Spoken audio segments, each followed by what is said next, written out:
Hi மக்களே, எல்லாரும் எப்படி இருக்கிறீங்க?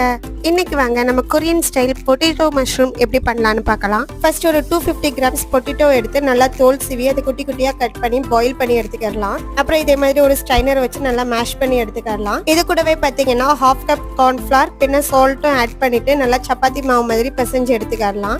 மாவு கொஞ்சம் கெட்டியா இருந்துச்சுன்னா லைட்டா வாட்டர் ஆட் பண்ணிட்டு திருப்பி சப்பாத்தி மாவு மாதிரி பிசைஞ்சு எடுத்துக்கலாம்.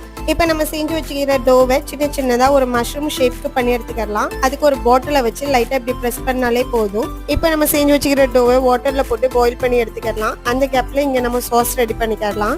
1 spoon soya sauce, 1/2 spoon red chilli sauce add பண்ணிக்கலாம். அது கூடவே பாத்தீங்கன்னா கொஞ்சம் ஹனி, வினிகர் அண்ட் சில்லி ஃபிளேக்ஸும் ஆட் பண்ணிக்கலாம். இப்போ ஒரு பாத்திரத்துல கொஞ்சம் ஆயில் எடுத்து அது கூடவே கார்லிக்கையும் நல்லா பொரிய வச்சுக்கலாம். இப்போ நம்ம செஞ்சு வச்சிருந்த டோவையும் ஒன்னா ஆட் பண்ணிட்டு ஜஸ்ட் மிக்ஸ் பண்ணா போதும். நம்மள்ட்ட சூப்பரான பொட்டேட்டோ மஷ்ரூம் ரெடி. ஓகே மக்களே, நெக்ஸ்ட் ஒரு வீடியோல பார்க்கலாம். பை.